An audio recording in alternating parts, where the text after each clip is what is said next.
30 previews En 30 jours. Welcome to Brooklyn. Yeah. Alex, c'était quoi l'indice? Endrak Markmart. C'est quoi ça? Ça veut dire l'union fait la force en hollandais. Et où est-ce que c'est placé? C'est la devise de Brooklyn. Voilà, on fait de l'histoire aussi avec les indices Trash Talk. Vous irez Pour voir. ceux qui veulent en savoir plus, sachez que Brooklyn, ça s'appelle Brooklyn parce qu'à la base... Brooklyn. Ouais, exactement. Brooklyn qui est devenu Brookland, je crois. Et après Brooklyn. S'en tire pas mal avec Brooklyn, non? C'est ça. Des Hollandais qui ont colonisé... C'est à l'ouest de Long Island? Ouais, c'est ça. Qui ont colonisé l'ouest de ce qui est aujourd'hui la ville de New York. Ça fait plaisir. À l'ouest de Long Island, ils se sont fait plaisir. Ils ont viré de l'Amérindien en masse. Et ils nous ont fait Brooklyn. Ça, tranquille, ce sera tranquille. un autre épisode. Évidemment, on va c'est se ça, faire striker. désolé, hein. Oui, tout à fait. Et si vous baladez dans Brooklyn, il y aura des rues notamment avec des noms assez sympathiques, bien rallonges comme ça. Ouais, bien néerlandais. Ce sont les 30 previews en 30 jours. 30 jours avant le début de la saison régulière NBA. On s'occupe d'une franchise par jour. Vous en avez déjà bouffé plein la gueule. Eh bien, on continue et on retourne à l'Est pour s'occuper des Brooklyn Nets. Ma foi, une équipe particulièrement hypante et hypée, car sur les 12 derniers mois et avec les 12 prochains à venir, on aurait pas mal entendre parler. La saison dernière, coup d'œil dans le rétroviseur, là, c'est ça, là? Regardez comment Tout il ça. n'est pas discipliné, ça y est, ça Ah, se bon. permet des petites déclinaisons. Et Pardon. oui, Alex, on va devoir commencer avec le coup d'œil dans le... Rétroviseur. Donc la saison dernière, Oh là là. c'est The Surprise. The Bonne Surprise. Des gens qui disaient... On est d'accord. Tout à fait, des gens qui disaient que le système était cool avec Kenny Atkinson et qu'il y avait des gens qui pouvaient bosser. Ok, de là à être en positif, 42 victoires pour 40 défaites, un système trop bien. Excitant et tout. D'Angelo Russell, la saison, la hype, les Joe comebacks, Harris. Joe Harris, non mais tout le monde. Caris Levert, il se met la cheville comme ça alors qu'il tournait à 20 points par match. je reviens. C'est bon les gars, donnez-moi 3 semaines. Non, j'exagère, mais... Tiens, toi là, Ouais. c'est qui? Rodion Kuroc, Ouais. j'en ai rien à foutre. Tiens, Ouais. va dans le 5 Tu majeur. joues 4. Ouais, Jared Dudley, bien sûr qu'il a sa Ouais. place en NBA. Tu vas être mon leader pour les playoffs, Jared. C'est ça, tu vas être Jared, titulaire. Tu vas être mon leader. Plein de joueurs comme ça, magnifiquement utilisés par Kenny Atkinson, qui font des Nets une des darling et feel good stories de la saison 2018-2019. C'est-à-dire que là, ça fait combien de temps qu'il y a le duo Marks-Atkinson? Ça fait 3 saisons maintenant? Un peu plus, 4. Oh, pas plus, hein, pas je veux tellement dire plus. 3, hein. mais... Ouais. Non, je pensais que tu disais Sean Marks, mais Kenny Atkinson est arrivé après. Mais Ouais. ouais. Sean Marks est là depuis quelques Le temps. boulot, petit à petit, bah non, c'est quand il a viré Billy King. Donc c'était il n'y a pas si longtemps que ça. Bon, bref, on s'en fout. Le boulot de ce duo est quand même vachement intéressant. C'est un Bien sûr. exemple à suivre pour plein d'autres franchises. Le boulot hyper bien coordonné entre GM et coach. Le GM qui prend des risques, qui récupère des contrats pourraves, mais tout en recréant des assets que son prédécesseur avait tout fourgué à Boston. Tu vois? Et petit à petit, en même temps, t'as le coach qui développe une espèce de philosophie de jeu, chercher le mot, tu vois, d'identité, quoi. Et petit à petit, ça prend forme. L'année dernière, évidemment, énorme surprise, mais le fil rouge suivi par les Nets est vraiment très intéressant. C'est pas une reconstruction à coup de first pick de draft. Non, c'était assez inattendu. Hein. Il n'y a pas genre la signature du gros agent libre, enfin, jusqu'à cet été, hein, mais jusqu'à maintenant, il n'y avait pas eu la grosse signature, genre oh, ok, ils ont mis 180 millions sur 5 ans sur machin. Oui, c'est vachement intéressant Bien comme sûr. profil de reconstruction. Ce sont des paris assez énormes. On se souvient de ce qui s'était passé avec Brook Lopez, pourtant légende, parmi les, si ce n'est le meilleur marqueur de l'histoire de la franchise des Nets, envoyé contre D'Angelo Russell. C'est le. Ouais. D'Angelo Russell qui vient, D'Angelo Russell enfin responsabilisé et bien mis en avant. On est loin de toutes les tentations et donc D'Angelo Russell All-Star. On va aller mettre la sauce aux Lakers, au Staples Center. On va aller mettre la sauce aux Kings dans un comeback monstrueux. Il y a beaucoup de matchs comme ça. Contre les Pistons, Bien on sûr. revient. Beaucoup de matchs en fait des Nets où tu les regardes gagner à Denver aussi sur un game winner de Caris Levert où l'attitude qui est mise et installée dans le vestiaire c'est on doit gagner tous ensemble, on doit s'éclater. D'ailleurs le banc des Nets devient une révélation L'union en fait la termes de... force. Exactement, l'union fait la force. Le banc des Nets devient une révélation au niveau des célébrations, les mecs s'éclatent sur le banc. C'est pas du tout je, c'est nous. Il faut que quand il y a un mec qui est chaud, on lui donne la gonfle. Et comme ça, il va nous mener le plus loin possible. Ce qui fait que t'es avec 42 victoires, tu retournes en play-off. Ouais. C'est dingue. Donc ouais, c'est clair, c'est dingue comme tu dis. Les Nets Et- en play-off. Et avec la manière, quoi. C'est-à-dire que Même le Game 1 à Philly. Oh là là. c'est bien. On était là, attends, mais qu'est-ce qui se passe, Kenny Atkinson, là? Qu'est-ce qu'il vient de faire? Bon, certes, tu perds la série, hein, mais au moins, T'es moins fort. T'es bien beaucoup sûr, moins t'as fort. moins de talent, t'es moins Beaucoup fort sur moins tous fort. les postes, Oh. bien sûr. Au final, tu fais quand même le taf et tu montres que au-delà de ce côté love story, bah il y a un projet auquel faire confiance. Et petit à petit, en plus, on découvre les coulisses de la franchise. On se dit, en fait. Et puis en plus, ils on ont est de là, on l'avance. commence à réaliser, on dit, en fait, c'est un putain d'énorme marché. C'est Brooklyn. Ah bah oui. New York est une ville connue mondialement. Je pense que tu demandes à n'importe qui, à n'importe quel Chinois, Indien, Français, Allemand, Marocain ou ce que tu veux, cite-moi un quartier de New York. Je pense que Brooklyn, ça va sortir souvent. Ça arrive très très tôt. À Manhattan peut-être, mais tu vois, genre, on est d'accord, il y a une hype naturelle avec une salle toute neuve, du Beyoncé, du Jay-Z, du machin. Bah, ils ont je veux montré, dire, ouais. Voilà, quoi. Ils ont montré qu'ils avaient de l'avance sur pas mal de choses là-dessus, à la fois en apparence, comme tu le dis, c'est-à-dire la salle, le Barclays. Enfin, il y a plein de gens maintenant qui. Il y a plein de gens, moi, après c'est juste une expérience personnelle. Hein. Moi j'ai des potes, quand ils hésitent à aller au Madison Square Garden ou au Barclays Center. Normalement, il y a encore 3 ans, il n'y a même pas d'hésitation. Il n'y a même pas d'hésitation. Il n'y a même pas genre, ah bon, il y a un autre franchise à New York. C'est ça. Genre. En fait, fais un tout petit peu de trajet et tu peux peut-être avoir le best show en fait de New York, mais qui n'est pas sous le MSG. Ouais, normalement, il y a ton pote de la c'est tech qui chaud. t'appelle, fait comment ça, il y a 2 franchises, il n'y a pas que les Knicks à New York, vas-y, Mec, qu'est-ce qui qu'il t'a dit fait école de commerce. Allô Bastien, on me dit qu'il y a une autre franchise à New York. C'est pas normal. Sauf que le show est très bien foutu, la franchise sait comment faire. En interne, énormément d'avance, il y a beaucoup de gens aussi qui en parlent, on va le faire sur le marché d'été, qui voient en fait que le staff autour de Atkinson et de Sean Marks est complètement taré. Voilà. Et donc là, on a eu cette saison 2018-2019 qui est une saison où on voit un aboutissement on voit une vraie première étape réussie sur le parquet. C'est C'est-à-dire ça. équipe séduisante, jeu séduisant, et on retourne en play-off. Et tout Exactement. était positionné pour faire un beau marché de l'été. Exactement. Et juste avant de faire cette magnifique transition, on venait d'en parler. Non mais elle est très très belle. On venait d'en parler avec la preview des Kings, c'est vraiment le retour au respect quoi. Personne ne respectait les Nets et là maintenant on y retourne. Ah bah là, pas le Ça, c'est choix là. là. Ah bien sûr, bien sûr. Et donc en effet Alex, Surtout avec l'été qu'ils ont fait. avec l'été, tu crois qu'ils ont fait un été? Eh bien oui, on va regarder tout ça en détail dans le marché de l'été. Le gros tableau. Allez. Oh putain il est lourd celui-là. Ah, il est lourd de chez lourd. Alors comment ça se passe Sean Marks Ouais. au niveau des négociations Comment hein c'est attractif Brooklyn alors? Ça marche comment Qui a le plus réussi son marché à New York, les Knicks ou les Nets? Vous aurez la possibilité de comparer Qu'est-ce avec qui la est preview mieux des Knicks. KD Kyrie ou Julius Randle Taj Gibson? On était obligé d'en mettre plein la gueule les Knicks. Ah forcément, bah parce là t'es obligé. parce que ce qui est vraiment marquant évidemment c'est que on avait cette interrogation autour de KD. Si on fait tête par tête, puisque c'est évidemment Kevin Durant et Kyrie Irving qui sont en tête d'affiche. KD, on avait cette interrogation. On se disait, bon, on va voir, est-ce que le mec va bouger de Golden State? Oui, probablement, mais si c'est le cas, où est-ce qu'il va? Kyrie, on savait qu'il bougeait, et pendant le mois de juin, ça a commencé à très sérieusement aller vers les Nets. Ah, disons que Kyrie lui je sais pas où on en est au niveau du tempering côté Adam Silver. Enfin Kyrie si tu veux le 14 juin. Moi je vais à Brooklyn hein. Spencer Dinwiddie. Moi je vais à Brooklyn. Ah non, mais clairement, Spencer Dinwiddie. Ouais, j'étais avec lui hier soir en boîte. Trop bien, il vient à Brooklyn, il vient à Brooklyn. Hein, Spencer Kyrie. Dinwiddie, C'est vrai qu'il l'a dit, Kyrie. Ouais, c'est ça. Parce que exactement. Spencer Dinwiddie, il a fait un taf monstrueux en interne en se disant bon bah voilà, on va parler vite fait avec des joueurs, on va voir. J'ai des insiders bien informés qui m'ont dit que Dinwiddie, D'Angelo Russell, ça marchait pas du tout. Non mais tu vois, ça peut jouer aussi. Après, ça peut. Pour ça peut-être que Dinwiddie, il était là genre en mode WhatsApp sur Kyrie quoi. Bien sûr. Ah Kyrie, qu'est-ce que tu fais? Tu fais quoi ce soir? Je sais pas. Ce qui est sûr, c'est que comme certains l'ont vu pendant le Media Day des Nets, il y a une discussion WhatsApp de 4h16 du matin entre DeAndre Jordan, Kevin Durant et Kyrie Irving. Et non, le sujet n'est pas la rotation de la planète, c'est plutôt de savoir où est-ce qu'on peut jouer ensemble. Et les trois vont se rassembler chez les Nets. Il y a tout de suite Rich Kleiman, Jean-Michel et Mousse Diouf qui vont se rassembler et faire OK, Sean Marks, on arrive.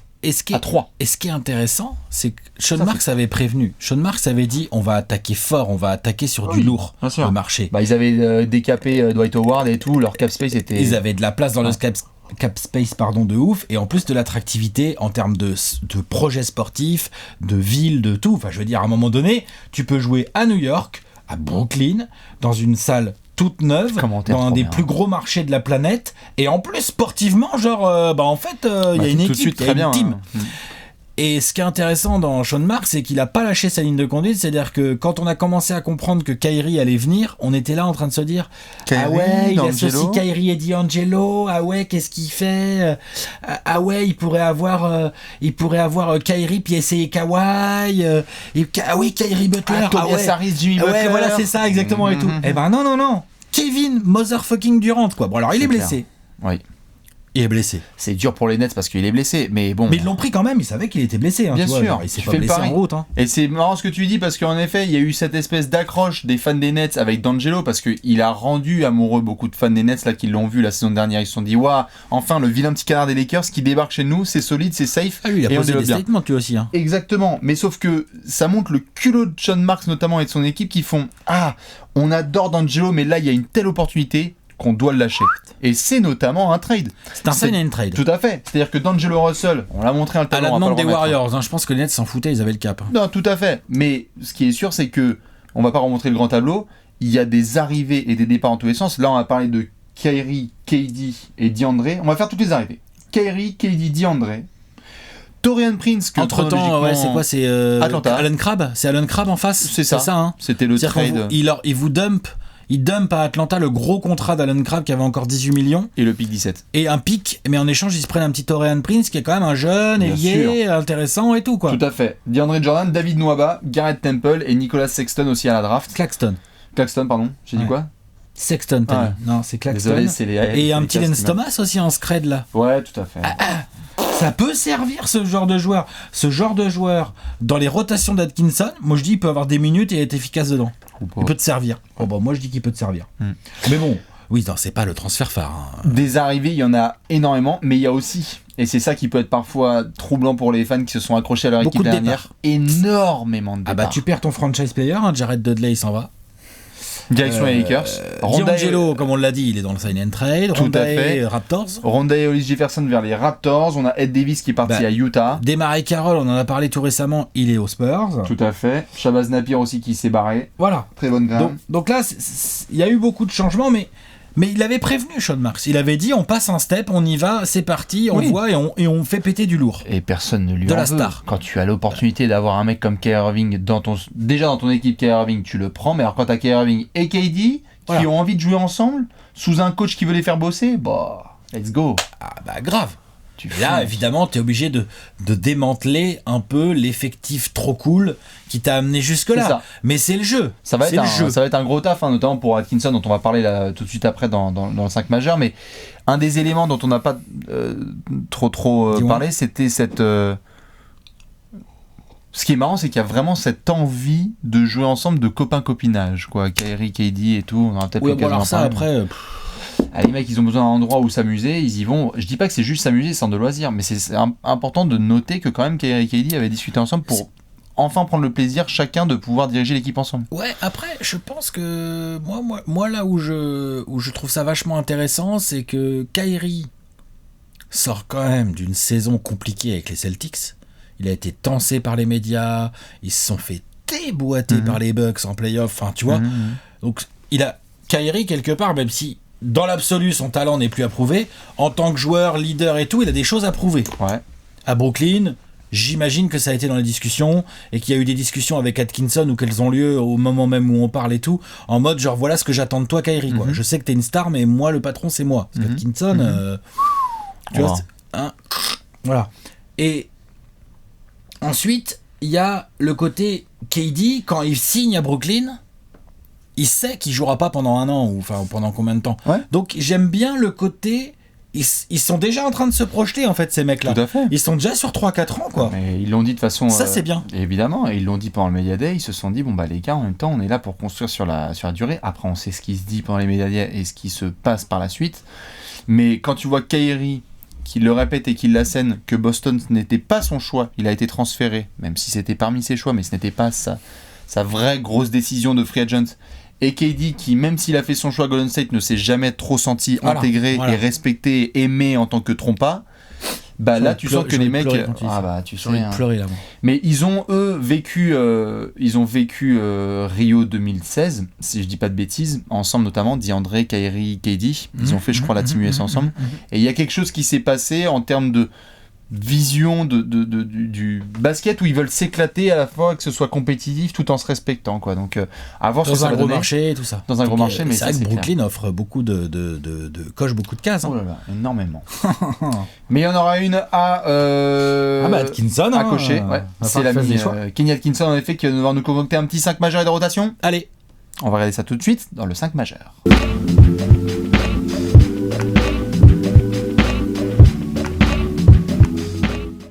Le 5 majeur.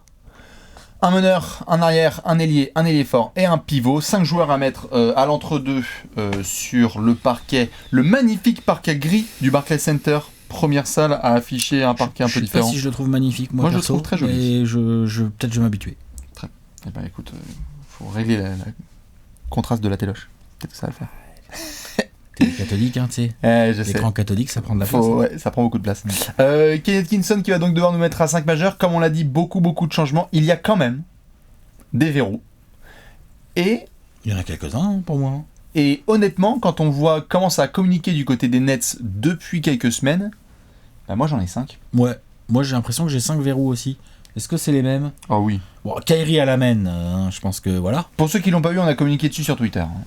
Kyrie, meneur de jeu titulaire. Ouais, Caris Levert à ses côtés. À ses côtés, Caris Levert, le parfait lieutenant à côté de tout ça, c'est Joe Harris. Ouais, parce qu'en plus Joe Harris a une qualité, c'est-à-dire que pour le coup, lui, il va pas avoir un seul ballon balle en main, à part au moment de shooter, mais il s'en fout comme de l'an 40. Ça. Ce qui est bien, parce que Kyrie et Caris, quand même, faut nourrir les bébés. C'est clair. Hein, tu vois, si ça, avoir Kyrie Irving dans son équipe et pas lui confier la gonfle, bon bah. C'est comme il est capable, mais c'est clair. C'est comme t'as Lionel Messi, tu dis tu dribbles pas, s'il te plaît Lionel, quoi. Tu vois, c'est un peu bizarre. Ou t'as Shaq et tu lui donnes des végétaux. Ouais, ou t'as Shaq, tu dis tu peux shooter à 3 points. Tu peux spacer, s'il te plaît. Non, c'est sûr, on a le combo Kyrie, Caris Levert sur le backcourt, Joe Harris, je suis d'accord. Pour spot-up, Taurean Prince. Hein. Ouais, en 4, en small 4, quoi. Bien sûr. Et pour ceux qui se posaient la question, Jarrett Allen reste dans le 5, devant DeAndre Jordan. Ouais, c'est normal. Bien sûr. C'est normal. Jarrett Allen, il est dans la continuité il était là dans les années un peu de galère des Nets, hein, c'était encore il y a 2 ans. Il est formé à la locale. Il représente très bien l'identité des Nets et Atkinson adore le responsabiliser sur quelques minutes. Et puis l'année dernière, il a montré des vrais progrès. Dans pas mal de niveaux. Déjà, il a montré des progrès par rapport à la saison d'avant. Il a montré des progrès dans sa discipline défensive. Pas trop de fautes. Exactement, c'est ça la discipline défensive, tu vois, pas trop de fautes, pas sauter n'importe comment. Ensuite, il a toujours le même courage, c'est toujours le même kamikaze, et petit à petit, lui, il peut devenir un espèce de mec, bon bah quand tu pars en drive dans la raquette des Nets, tu fais attends, il est où Jarrett Allen là, parce que j'aimerais bien pas me retrouver sur le cul avec le ballon dans le nez. Allez vous la faire, hein, la mixtape. Hein. D'accord. Allen, il y a qui ? Il y a Giannis, LeBron, il y a Giannis, Blake Griffin, il y a Blake. Blake, elle est énorme. Même Bronbron, hein. Bronbron, c'est lourd aussi. Hein. Parce que Bronbron, quand il arrive lancé, monté au compte, bon bah voilà quoi. Tout le monde s'est fait prendre par Jarrett Allen. Il est long. Il a même shooté un peu dans les corners. C'était pas mal. Et il a montré aussi 2-3 choses pas inintéressantes en attaque dans les rolls. Les écrans avec ses rolls derrière. Donc non, il est titulaire, je trouve ça normal. Et je pense que l'expérience de DeAndre Jordan peut vachement l'aider à passer encore un nouveau cap. C'est clair. Ce DeAndre Jordan, mine de rien, il a quand même un petit peu de kilométrage en NBA. C'est clair. Donc et puis DeAndre Jordan peut encore jouer. C'est un très bon... T'as 2 pivots, quoi. Non, c'est ça. T'es backé sur ce poste-là. Ce qui est bien, c'est que Taurean Prince, à peu de choses près, il va prendre le spot de DeMarre Carroll, quoi. Ouais, alors là, je veux bien justement ton avis là-dessus. C'est que... Ah ben je le connais bien, Taurean Prince. Non, pas sur Taurean Prince. Vas-y, je t'en prie. Taurean Prince, on va en parler après. Moi, je veux bien ton... Genre... Le truc, c'est que de toute façon, genre, y a pas... C'est qui le 4 là-dedans, là ? C'est Kourouks, là, qui a des problèmes de justice ou je sais pas quoi, là ? Non, c'est comment il s'appelle ? Kevin Durant. Oui. Ah oui, non mais tu vois, ça va être réglé. Ça va être réglé dès qu'il va pouvoir jouer. Ah bah bien sûr. Non mais là je te parle là parce que là Kevin Durant, il va pas jouer de la saison. Ouais, c'est Taurean Prince. On peut le dire ou pas ? Oui, tout à fait, c'est Taurean Prince. Pas jouer. Non, c'est Taurean Prince qui va être 4. Donc d'accord, mais c'est quoi la rotation ? Parce que Wilson Chandler, je crois, il est suspendu là pendant combien de temps là ? Poste par poste. Kourouks. Alors, poste par poste, ce qui est certain, c'est que derrière Kyrie, tu as donc Spencer Dinwiddie et Theo Pinson.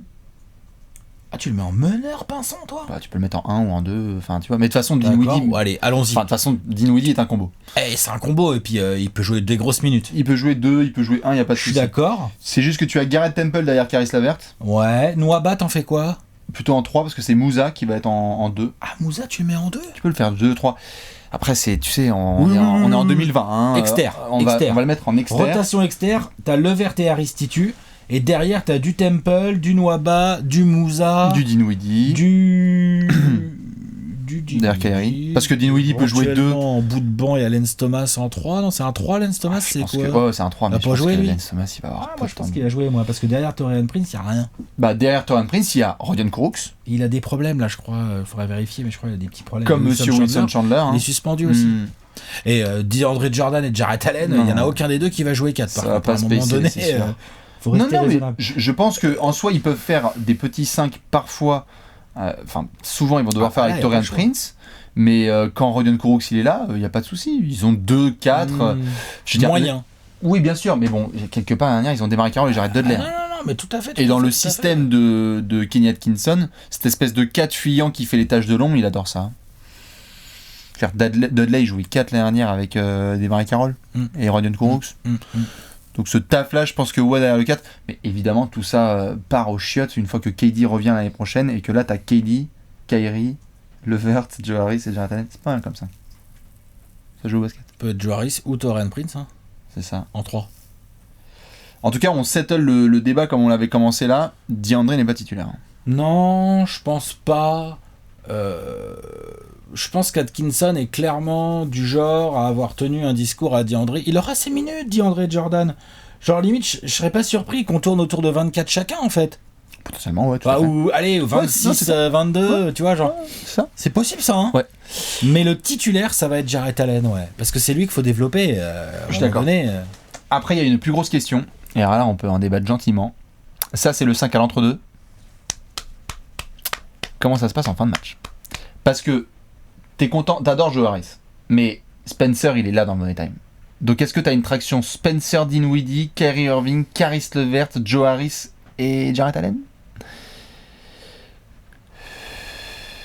Bon, moi je pense que ça va dépendre des matchs. En fin de match, on aura clairement du Kyrie et du LeVert sur le terrain. Donc tu mets pas Dinwiddie dans le Money Time? Ça dépendra du match. Spencer, il est là quand même, il est clutch. Mais Kyrie, quoi. J'aime bien Spencer Dinwiddie, mais dis donc. Oui, mais tu peux faire une traction. Non, mais je veux dire, tu peux faire une traction avec ces 3 mecs. Et est-ce que c'est Joe Harris qui c'est-à-dire prend que ou LeVert est-ce que- va jouer 3. Ou Dinwiddie, ouais. Dinwiddie, ouais. Dinwiddie qui est bien long. Je sais pas, j'ai l'impression qu'il faudrait que les 3 puissent jouer ensemble en fin de match. Ça va être hyper intéressant. Parce que les 3 sont deadly, quoi. Dans le Money Time. Spencer, c'est un salaud, hein. Il a assassiné du monde. Hein, Ouais, il est capable, Dinwiddie, mais là, je pense qu'il aura pas les ballons.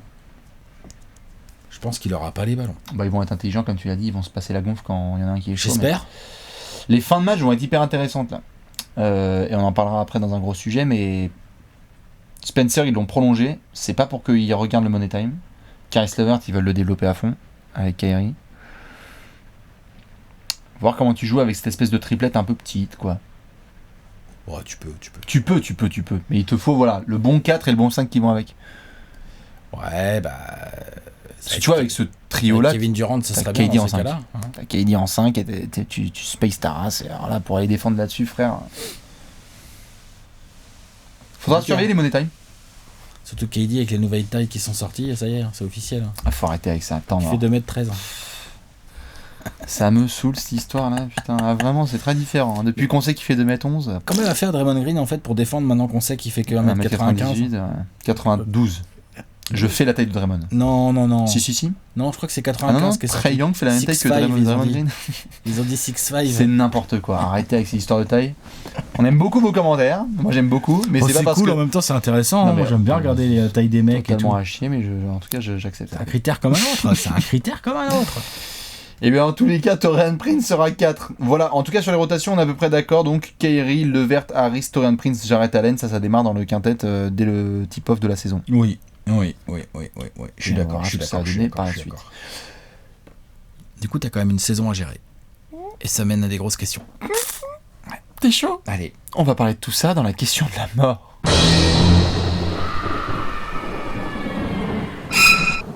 La question de la mort. The question of the Muerte de Brooklyn. Des Brooklyn. Des Brooklyn. Alex, laquelle était-ce? Quel est le vrai objectif des Nets cette saison sans KD? Sans KD, la fin de la question est importante. Le scénario est déjà écrit. Tu as signé KD en sachant qu'il n'allait pas revenir de la saison. Merci pour les rumeurs, mais on est d'accord, Alex. Rien forcer. Ils ne vont jamais prendre le risque. Non, Ça never. sert à rien. Tu as payé ce mec plein pot pour l'avoir à 2000%. En plus, Kyrie a fait des grosses déclarations dans les médias. Ah, cette fois, je vais le protéger, hein, vraiment. Moi, médiatiquement, je vais lui dire. Parce que là, c'est vraiment la pression médiatique qui l'a fait truc. Kyrie, faut lui enlever Moi, j'ai bien tous aimé les juste. micros. Pardon, juste bordel, j'ai bien aimé Tous ça. Les micros, faut les enlever. Non, Tout faut le ce qui laisser passe parler. en micro à proximité de Kyrie, son, faut lui enlever. son médiana était très bon. avec Kyrie. Ah, les médias, ils sont tous bons. Non, Kyrie était très Il a bon. dit quoi? Il a dit qu'il allait défendre, non? C'est ça? Non, il a pas dit qu'il allait défendre. Il a simplement dit que, notamment, KD, il a été mis sur cette plateforme parce que la pression médiatique, tout ça. Et KD, 10 minutes après, il a fait non, je voulais jouer, frère. C'était des bonnes bases. Évidemment qu'il voulait jouer. Kevin Durant ne jouera pas de la saison 2019-2020. À lui de nous montrer le contraire, mais on ne pense pas car le staff des Nets va prendre vraiment le temps avec lui. C'est un tendon d'Achille, il n'y a pas de secret avec les tendons d'Achille, ça C'est prend ça. du temps. Et donc du coup, après la hype de la saison dernière et avec la hype de cet été, qu'est-ce que tu te fixes comme objectif ? Plusieurs objectifs. Déjà, le premier, c'est, comme il y a eu beaucoup de mouvements pendant l'été, Atkinson, sa première mission, c'est de tout de suite, avec les nouveaux, retrouver le plus vite possible ce début d'identité qu'il avait commencé à imprégner. Rotation. C'est-à-dire, c'est qui les mecs qui vont dire « Ouais, on joue comme ça à Brooklyn ». Levert, Harris, non. Jarrett Allen, c'est sûr. C'est Atkinson qui doit aussi expliquer à Bien Kyrie c'est quoi le Brooklyn Basketball. Pas pour l'instant à KD, mais KD pour moi est moins un souci. Je dis pas que Kyrie est un souci, je dis juste que il y a ce juste équilibre à trouver entre exploiter le talent absolument hallucinant de Kyrie Irving, tout en restant dans cette excitation de basket collectif à la Brooklyn qu'on a vu l'année dernière. Je suis bien d'accord. C'est ça que je veux dire. Donc, premier challenge. Premier challenge, on est d'accord. Kenny Atkinson doit créer une identité et surtout une culture du vestiaire que lui gère très très bien, qui fait que on ne retrouve pas une seule fois les emmerdes qu'il y a eu à Boston avec Kyrie. Never. Jamais. Ça doit pas exister, ça. S'il y a 2 défaites de suite des Nets où ça a chié dans le Money Time, non seulement Kyrie doit s'assurer qu'ils disent pas trop de conneries ou qu'ils ne fassent pas de déclarations un peu trop grosses. Je pense qu'il est en effet dans des bonnes intentions comme on en a parlé. Mais s'assurer qu'en fait ce scénar ne puisse pas se produire dès le day one parce que Atkinson tient bien son vestiaire. Je suis d'accord. On parlait de Kyrie là. Il a une petite pression quand même, le garçon. Parce qu'au-delà du contrat signé, moi perso, je vois tout de suite le script, genre, en fait, c'était mieux avec D'Angelo Russell. Il faut que Kyrie gère sa saison. Et pas que statistiquement. Surtout qu'il n'y a pas KD, quoi. Donc du coup, il y aura beaucoup de choses sur lui. That's the point. Ça, je suis d'accord. Plein de gens vont parler d'Angelo, tu vois, dès qu'il va y avoir des soucis. Il y en a qui vont faire, bah attends, c'était beaucoup mieux, il y avait une bonne ambiance de banc, etc. Enfin, c'était de la balle. Non pas qu'on le veuille, mais ça va être naturellement la réaction. Voilà. Mais ça lui donne aussi une opportunité de montrer, genre, hey, vous m'avez comparé à D'Angelo Russell, mais vous êtes pas sérieux. On n'est pas du tout dans la même conversation. Moi, je suis All-Star, les gars. Ah, lui aussi, tiens, merde. Enfin, moi, je suis un tueur, quoi. Non, mais tu vois, c'est ça, je veux dire. Bien sûr. Est-ce que Kyrie Irving est vraiment tellement meilleur que D'Angelo Russell ? À lui de nous le montrer. C'est ça. En gros, voilà ce que j'ai envie de dire. Ça, c'est le deuxième objectif. Ouais. Ensuite, dans un troisième, pour moi, objectif qui va dans la lignée de tout ce qu'on vient de dire, c'est Brooklyn doit continuer à progresser et doit être dans une optique de préparer les bases de la saison 2020-2021. Exactement. Sans oublier la saison 2019-2020, mais préparer les bases de la saison 2020-2021, où là, en début de saison, on touche du bois pour eux, Kevin Durant sera bien en forme, peut-être il aura fait un petit tour au JO, histoire de se chauffer un peu gentiment, ou quoi, machin, tu vois, genre on sera là, genre, ok, donc Brooklyn est potentiellement un contender en fait. On est d'accord. Tu n'as pas fait ces signatures et toute cette hype pour t'arrêter à chaque fois en demi-finale de conf ou en finale de conf. Non. Tu es là pour gagner un titre à New York avec les couleurs de Brooklyn. Et donc en effet, il faut mettre les bases. Maintenant, médiatiquement parlant, Kenny Atkinson, de demain matin à fin juin, début mai, spoiler, je pense que ce sera le premier à dire non, on pense pas à la saison prochaine, non, one day at a time. Ouais, c'est ça, bien sûr. Cette saison, c'est cette saison, normal. pas de pression sur Kelly, et c'est normal. Et c'est normal. C'est normal. Mais c'est pas vrai. Et c'est pas vrai, mais c'est normal. Et j'en viens d'ailleurs à cet objectif-là aussi. Il ne faut pas que la blessure de KD devienne une nuisance médiatique. On est à New York. Alex ? Va falloir des résultats. Nous sommes à New York. Donc il faut des résultats. Et il faut pas que justement le bâton soit tendu pour que les gens aillent parler à KD et disent qu'est-ce que vous pensez justement de cette défaite, et que KD il slip, il balance un truc et que ça crée des problèmes. C'est clair que KD et Kyrie dans la même équipe, c'est pas les champions de la com, les deux là. Et c'est ça que je veux dire, c'est on va que bien se marrer, je pense. Si on se base sur les antécédents, on est tenté de dessiner un portrait assez chelou de ces deux mecs. Parce qu'ils ont vraiment donné le bâton, quoi. Tu te dis, entre la com de KD et la com de Kyrie, tu peux te dire, putain, les mecs, dès qu'il va avoir un seul pétage de plomb, ça peut aller très très mal. Mais j'ai l'impression qu'ils sont dans une autre dynamique et que surtout l'un est là pour l'autre. Parce que, à la différence, notamment quand tu vois avec un KD, le mec, quand il était à OKC, il se disait Westbrook il est méchant. Quand il arrive à Golden State, ça se passe bien, mais bon, Draymond il me gueule dessus, et puis c'est Steph en fait le vrai patron. Kyrie, quand il est à Cleveland, LeBron il me prend pour son gosse, et quand il est à Boston, je peux pas ramener 18 titres. Je trouve que là, on est dans une approche qui est un peu plus propre à leurs envies, et que donc on peut avoir une évolution au niveau de l'identité. Leur identité, leur approche des médias. Il le faudra de toute façon. Toi, t'es sceptique.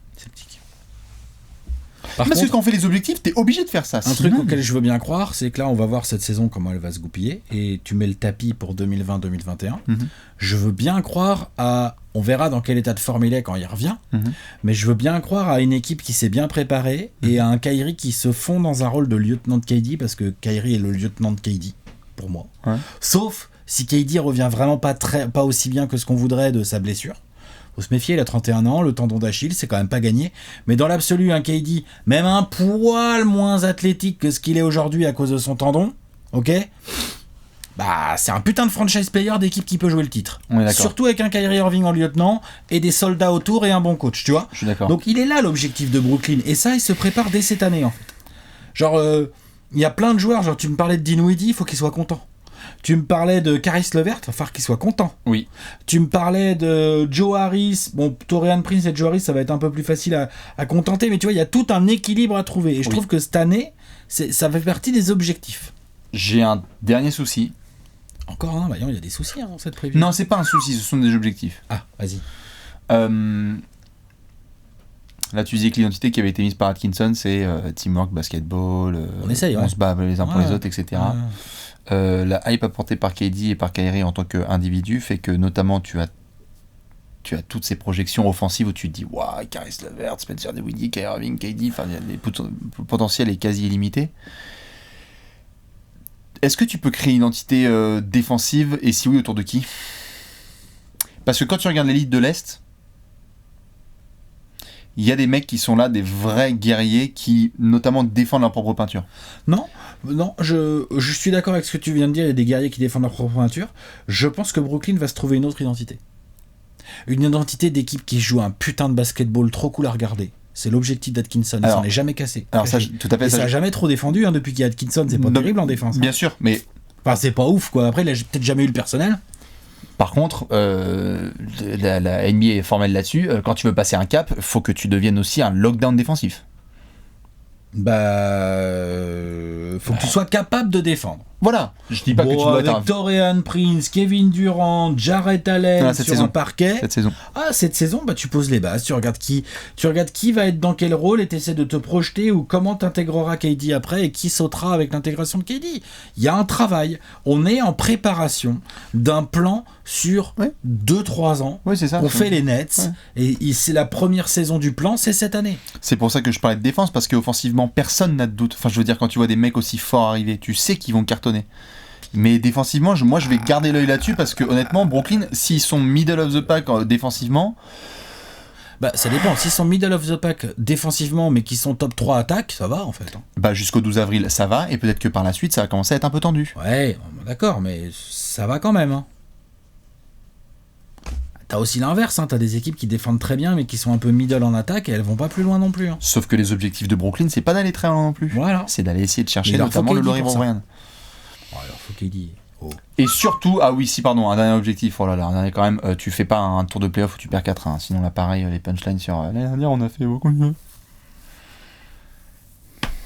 Je dis pas qu'il faut passer un tour en sweepant ton adversaire, mais il faut que tu montes quand même une progression, merde. Moi, du moment qu'il y a Brooklyn-Boston au premier tour l'année prochaine, ça me va. J'ai chaud. Que Kyrie puisse régler 2-3 comptes, là, moi ça me va. C'est ça. Ou face aux Knicks. C'est pas bien, Bastien. C'est vraiment pas bien ce genre de troll. Je ne valide pas. Hein. Vous notez, la Knicks Nation, je valide pas ce genre de troll. Tu prends là un Audi des J'ai Nets, juste un Audi et il veut des pas Nets, le jeu c'est tout. troll. Lol. Merci, monsieur. Dites-nous ce que vous pensez sur cette question de la mort. Quels sont les objectifs des Nets cette saison? Nous, on va devoir enchaîner. Golden Gerrard. C'est l'heure du Gérard d'or.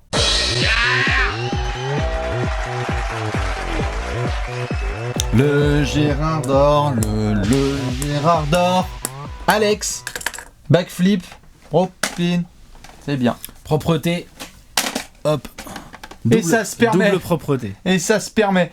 Nous sommes au Barclays Center, évidemment, de Brooklyn. Il est 1h du matin, on est avec Yann Eagle, un des, les yeux fermés, 3 meilleurs commentateurs de la NBA tous les ans. J'avoue, il est cool. Absolument incroyable. D'ailleurs, la bise à toute la team qui s'occupe des Nets. Et il y a un joueur qui va nous faire cliquer. Plein de Gérard potentiels chez Nets. Alex, c'est qui ton Gérard d'or? Caris. Caris, pas le rappeur, évidemment. Caris Levert. Plusieurs raisons à ça. Bon, déjà, le joueur est excitant. J'étais vert quand il s'est tordu la jambe. Enfin, tordu. Quand il s'est plié la jambe. T'étais le vert. On était tous le vert. On a eu peur pour lui. On s'est dit merde, une Gordon Hayward et tout. Chaud sur cette preview là, Ouais, sur les jeux de mots. très chaud sur les jeux de mots. Là, ça ne rigole pas. Tire mon doigt. Rendez-vous sur Rire et Chanson. Oh la vache. Bernard Pivot sort de ce coin. Bref, alors. J'arrête à l'aide, Bernard Pivot. Je t'en prie, vas-y, enchaîne. Plusieurs choses. Son talent est indéniable. Son style est vraiment cool et assez particulier. Style un peu dégingandé. Il fait 2 mètres l'autre. Hein. Enfin, Turkey, non, en fait, jerky. non, il fait combien il fait maintenant avec les nouvelles tailles? 1m74. Ouais, c'est ça. Un peu dégingandé, pas hyper épais et tout. Il a un espèce de style vraiment qui lui est très propre, un handle assez terrifiant. Il est fait pour New York. Il est fait pour New York. Il est fait pour l'asphalte de New York. Bon là c'est du parquet mais il va s'y faire quand même. Et il a signé cet été une extension, donc là il a encore 1 an dans son contrat rookie, après il aura une extension qui démarre à 52 millions sur 3 ans, donc un peu plus de 17 millions par an. Bah, j'ai envie de dire, si Caris Levert devient l'arrière ailier qu'on croit qu'il peut devenir, bah 17 millions par an, c'est pas un problème, hein, c'est bien, c'est pas cher en fait limite. Par rapport à ce que tu vois combien sont payés tout un tas de mecs, tu te dis bah Caris Levert à ce prix-là, voilà. Donc à lui de nous montrer que à côté d'un Kyrie, et là en plus pendant une saison sans KD, donc c'est vrai qu'en termes de scoring, il va avoir des responsabilités, Caris Levert. Et il faudra. Il faudra parce que la triplette qu'on a évoquée, Kyrie, Levert, Dinwiddie, alors des moments où quand il est à côté de Dinwiddie, par exemple, bah, il a la balle en fait, Caris Levert, et il doit créer pour les copains ou pour lui en fonction des match-ups et faire rouler Jarrett Allen, le servir et ainsi de suite et ainsi de suite. Donc ça c'est vachement intéressant. Je pense que c'est une saison très importante pour Caris Levert. Il peut devenir le 3e pilier d'un putain de Big Three. Potentiel All-Star. Ouais, potentiel, oui bien sûr. Ah oui, bien sûr, oui. S'il score get buckets dans une équipe qui fait top je ne sais combien de sa conf. Tu vois? Non, carrément, complètement. La saison dernière, il était à quasiment pas moyenne. Ah non, puis en plus il est clutch et tout, il a pas peur. Non, puis il a un vrai style, quoi. Ouais. Il est fait pour ça, quoi. Caris, il peut être dingue cette saison, je suis bien d'accord. Et il sera aux côtés de Kyrie Irving. C'est mon Gérard d'or cette saison. Je sais même pas par où commencer. Parce que Kyrie, comment dire? Bon, déjà de base, dans la liste de tous les joueurs de la NBA qui doivent prouver quelque chose après ce qui s'est passé la saison dernière. Il est dans le haut. Il est très très haut. Il y a un ancien coéquipier qui habite en Californie qui est pas mal aussi. Il y a aussi lui. Il y a un truc avec les Cavs, je crois. Kyrie a beaucoup de bouches à fermer. Beaucoup de bouches à fermer, beaucoup de détracteurs, de gens qui l'ont taclé, nous les premiers. Ah ben en même temps il l'a cherché aussi. Exactement, s'agit-il d'un joueur qui peut mener une franchise loin? Certains rigolent en écoutant cette question. Est-ce que là, en arrivant clairement en termes d'âge dans son prime, avec un nouveau contrat, tout est aligné? On entre dans le prime, on a choisi son contrat, il veut être du côté de Brooklyn pour le marché, pour être proche de là aussi où il a été avec son daron. Et son copain Kevin. Il y a son copain Kevin. Son copain d'André. Exactement. Il y a tout ce qu'il faut. Et en plus, le scénar fait que KD n'est pas là, donc à toi la parole. Genre, le volant, il est entre les mains de Kyrie Irving. Voilà. Donc, la saison des Nets ira là où Kyrie ira. Et donc, est-ce que c'est un joueur qui va dire Vas-y, c'est bon. J'adore Ben Simmons, Kyle Lowry, Trae Young, je ne sais qui, Le etc. meilleur meneur, c'est Le lui. meilleur meneur de la conférence Est, c'est Wham. Ou est-ce que on va retrouver encore des situations où médias new-yorkais, alors comme ça, Kyrie, dimanche match à 13h, hier soir, c'était comment le next? Hein? C'est pas toi qui vomissais sur la 5ème à 4h30. Kyrie Irving dans les médias de New York, vous croyez que ça va bien se passer? J'espère que ça va bien se passer parce que le joueur est formidable. Et aussi parce que tu parlais d'asphalte. L'avantage, c'est que c'est bien plat. Ah bah là par contre ouais, il n'y a pas à rouler hein. Selon lui c'est tout droit. Et puis tu parlais là de joueurs faits pour l'asphalte, je veux dire le handle de Kyrie devant les caméras new-yorkaises, il y a quelque chose qui est hyper excitant. Ah, je suis d'accord. Les premières chevilles qui vont craquer, ça fait quelque chose. Bref, la question de l'avant, on a dit quels sont les objectifs. Et ben tout en haut de la pile, Kyrie doit mettre les bases avec Atkinson pour la saison 2020-2021. C'est peut-être celle où on va le plus juger en fait. Kyrie, il peut fermer des bouches comme jamais ou entretenir cette image de magnifique joueur individuel, de lieutenant, magnifique joueur individuel qui en fait ne comprend pas trop comment justement atteindre le level des superstars qui jouent en mai. Voilà pour nos Gérard d'or. Caris Levert, Kyrie Irving évidemment, Spencer, Jarrett Allen et le retour de Jared Dudley avec les Lakers qu'on attendra évidemment de très près. Voilà, c'est ça. On va terminer avec une grosse section. Allez, un pronostic avec un cas. C'est l'heure du pronostic. Un gros cas comme Brooklyn. C'est l'heure du pronostic.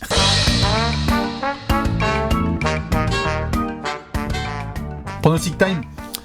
Le pronostico. 24 secondes pour Alex, 24 secondes pour Bibi. Mais avant ça, la cote du champion. Les Nets peuvent-ils être champions? Si oui, ça rapporte combien? À 21.